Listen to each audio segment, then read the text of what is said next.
இது வந்து பண்ணாரி டு திம்ப மலைப்பாதை. யானையை பற்றிலாம் யானையை பாருங்கள். இது யானை வாழ்கிற இடம். இது மைசூரில் உள்ள மோனாலிசா ஃபோட்டோ. இது மைசூர் அரண்மனையோட உள்பகுதி. இது வந்து லலிதா மஹால், உங்கள் எல்லாருக்கும் தெரியும், மைசூர். இது வந்து திம்ப மலைப்பாதை.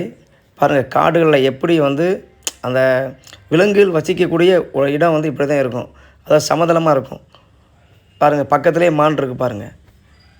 பாருங்கள், மானை பார்க்க நினச்சோம்னா இந்த பண்ணாரி அம்மன்லேருந்து திம்ப மலைப்பாதைக்கு வரலாம். அதாவது மைசூர் ரோட்டுக்கு வரலாம். மான் சர்வ சாதாரணமாக பார்க்கலாம் நீங்கள். இது எங்கே இருக்குன்னா மைசூரில் உள்ள ஒரு இடம் தான் இது. மைசூர் பேலஸ். அந்த மைசூர் பேலஸில் உள்ளே பார்த்தீங்கன்னா அது பிரம்மாண்டமான இடம். உங்களுக்கு தெரியும், போய் பார்த்தீங்கன்னா அதில் ஒரு உருவம் இருந்துச்சு.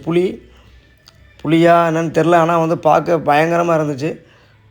மசில்ஸ்லாம் பாருங்கள் எவ்வளோ போல்டாக இருக்குன்னு. புளிய மாதிரி 10 மடங்கு போல்டாக இருக்கும் இருக்குது. அந்த காலத்தில் செட் பண்ணி வச்சுருக்காங்க ஒரு 500 வருஷத்துக்கு முன்னாடி. பாருங்கள், பின்னாடி தெரியுது ஃபுல்லாக அந்த மைசூர் என்ட்ரன்ஸ். 2-3 என்ட்ரன்ஸ் இருக்குது. அதில் இது ஒரு மெயின் என்ட்ரன்ஸ். அப்படியே ஃபுல்லாக இன்னொரு புளி இருக்குது பாருங்கள். இப்போ தெரிகிறது மைசூர் பேலஸுடைய ஃப்ரெண்டு, அந்த முகப்பு. உள்ளக்க பாருங்கள் எவ்வளோ பார்க்க கண்கொள்ளா காட்சி வேணுங்க. அவ்வளோ சூப்பராக இருக்குது. அதோடய தூண்கள்லாம் பளிங்கு கற்களில், பச்சை பளிங்கு கற்களில் இருக்குது. அது உள்ளக்க இது வந்து தர்பார் மண்டபம் சொல்கிறாங்க. ரொம்ப பிரம்மாண்டமாக இருக்குது. ஏகப்பட்ட ரூம்ஸ் உள்ளே இருக்குது. இது வந்து அந்த அரசர், அந்த கிருஷ்ணதேவராயர் வந்து அவர் இருந்த அந்த சீட்டோடைய அந்த அரியணையோட இடமா இது. அதை சேஃப்டியாக பாதுகாத்து வச்சுருக்காங்க. அவர் ஒய்ஃபு, அவர் குடும்பங்கள் இருக்கிற அந்த சீட்டு, அந்த அரியணை. அங்கே உள்ள கதவுலாம் பார்த்திங்கன்னா பிரம்மாண்டமாக இருக்குது. இப்போலாம் 10 லட்ச ரூபாய்க்கு மேலே வரும். இதுதான் வந்து மெயினான அந்த அரண்மனைக்கு உள்ளே உள்ள ஒரு அழகான இடம். பார்த்திங்கன்னா தூண்கள் வந்து ஒரு தூணுமே வந்து அப்படி அழகாக வடிவமைச்சிருக்காங்க. ஃபோட்டோஸ்லாம் எப்படி வச்சுருக்காங்க பாருங்கள். பார்க்குறதுக்கு நம்ம பார்த்துக்கிட்டே இருக்கலாம். அந்தளவுக்கு அவ்வளோ சூப்பராக வச்சுருக்காங்க. இன்னும் அதை பாதுகாத்து வச்சுருக்காங்க. இதுதான் கிருஷ்ணதேவரையோட சிலை. இது தங்க தேர். இது பின்னாடி தெரியுது வந்து அது பக்கத்துலேயே மைசூர் பக்கத்துலேயே வந்து அந்த லலிதா மால் இருக்குது. கர்நாடகாவில் இருக்குது. இங்கே வந்து KGF ஷூட்டிங்லாம் எடுத்திருக்காங்க. பார்த்தீங்கன்னா ஷூட்டிங் எடுக்கிறதுக்கு வாடகைக்கு விடுறாங்க. இங்கே நிறைய படங்கள் எடுத்திருக்காங்க. நம்ம ஒரு நாளைக்கு முத்து படம்லாம் இங்கே தான் எடுத்தாங்க. 100 ரூபா. உள்ளே போய் நம்ம வந்து ஒரு நாள் தங்குறதுக்கு 4000 ரூபாய்க்கு 7000 ரூபாய்க்குலாம் ரூம்ஸ் இருக்குது. இந்த மாதிரி நிறைய உள்ளே போனால் டீ சாப்பிட்டுட்டு நல்லா சுற்றி பாட்டு நல்லா வரலாம். கூட எடுத்தாங்க, இங்கே தான் எடுத்தாங்க. உள்ளே ரொம்ப பிரம்மாண்டமாக இருக்குது. இதுக்குள்ளேயும் இந்த இதுக்குள்ளே உள்ள அந்த ரூம்ஸுடைய வெளிப்பாகம்லாம் எவ்வளோ அழகாக இருக்குது பாருங்கள். அங்கே உள்ளே இருக்கிற அந்த மணி,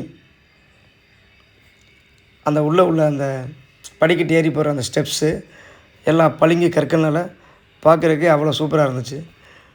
உள்ளே வெளியே வர மனசு வரல.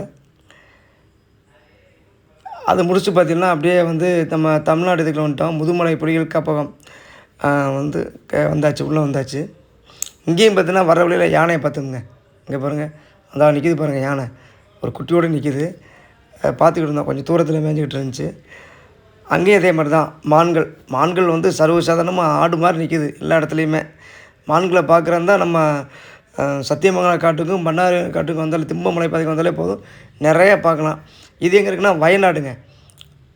மைசூர்லேருந்து வரும்போது வயநாட்டில் வந்து இந்த கண்ணாடி பாலம் இருக்குது. கேண்டி பிரிட்ஜ் கிட்டத்தட்ட 400 மீட்டருக்கு உயரத்தில் இருக்குது.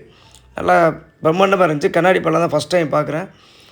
கீழே வந்து பார்க்குறதுக்கே பாதாளமாக, பார்க்குறதுக்கே வந்து பயப்படுற அளவுக்கு வச்சுருந்தாங்க. நல்லா இருந்துச்சு. கண்ணாடி பாலம் நம்ம கேரளாவிலையும் இருக்குன்னா அது பெரிய விஷயம் தான். இது வந்து பார்த்திங்கன்னா அந்த ஜிப்லைன், கேரளாவிலேயே லாங்கஸ்ட்டு ஜிப்லைன் இதுதாங்க. கிட்டத்தட்ட 600 மீட்டர். மற்ற எல்லா இடத்துலையுமே ஜிப்லைன் இருக்கும், கம்மியாக தான் இருக்கும். 100 மீட்ரு 50 மீட்டர் தான் இருக்கும். அதாவது 600 மீட்டர். இங்கே பாருங்கள், டேமே தெரியுது பாருங்கள், பெரிய டேம். அந்த எண்டு எங்கே போய் அந்த ஜிப்லைன் முடியுது அந்த இடமே தெரியல பாருங்கள். அந்தளவுக்கு ஹைட்டு, அந்தளவுக்கு லென்த்து. கேரளாவிலேயே longest zipline. எனக்கு பார்க்க தென் மாவட்டங்களே இது ஹையஸ்ட்டாக இருக்கும் இருக்குது. அதே அந்த இது வந்து அல்ட்ரா இதுன்னு பார்க்குன்னு சொல்கிறாங்க. இந்த பார்க்கில் பார்த்திங்கன்னா வந்து நிறையா இருக்குது. இந்த பாருங்கள், இது வந்து ஒரு பெரிய ஒரு சுற்றி அப்படியே மேலே போகிற மாதிரி ஒரு ஊஞ்சல் இருந்துச்சு. என்ன ஹைட்டுன்னு மட்டும் பாருங்கள். கிட்டத்தட்ட ஒரு இதே ஒரு 200 அடிக்கு மேலே இருக்கும் இருக்குது. இது ஹைட்டே கூட தான் இருக்கும். ஃப்ளைட்டில் போகிற மாதிரியே இருக்குது அந்த ஊஞ்சா பார்க்குறப்போ. ஊஞ்சல் மேலேயும் போய்கிட்டு கீழேயும் வருது, மேலேயும் போகுது. அதே மாதிரி அப்படியே சுற்றிக்கிட்டே இருக்குது பாருங்கள் ஊஞ்சா. அப் டவுன் அந்த மாதிரி போயிட்டு வந்துகிட்டே இருந்துச்சு. ஃப்ரீயாக தான் இருந்துச்சு. இந்த பாருங்கள், பார்க்கவே அந்த இடத்துல இருக்க மாதிரி இருந்துச்சு. டிக்கெட் வந்து பார்த்திங்கன்னா எல்லாத்துக்குமே 300, 250, 300 இப்படி தான் வச்சுருந்தாங்க. இது என்னென்னா நம்ம வந்து அந்த வயநாட்டிலேருந்து நம்ம ஊட்டிக்கு வர இடத்துல நம்ம தமிழ்நாடு, இது வந்து கேரளா கிடையாது, நம்ம தமிழ்நாட்டோட இடம் தான் இப்படி இருக்குது.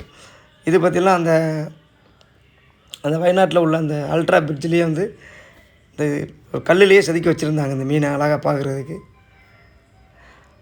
அந்த அல்ட்ரா பார்க்கோடைய அந்த உள்புறம் ஃபாரின் மாதிரி இருக்கிற அந்த மரங்கள்லாம் பார்க்குறதுக்கு, அதுக்குள்ள செவத்தில் ஃபுல்லாக பார்த்திங்கன்னா அழகாக அப்படியே அந்த கிரானைட் கற்கள்லேயே வந்து டிசைன் போட்டு வச்சுருந்தாங்க. இதெல்லாம் நம்ம வீடுகளையும் செய்யலாம் பார்த்தா.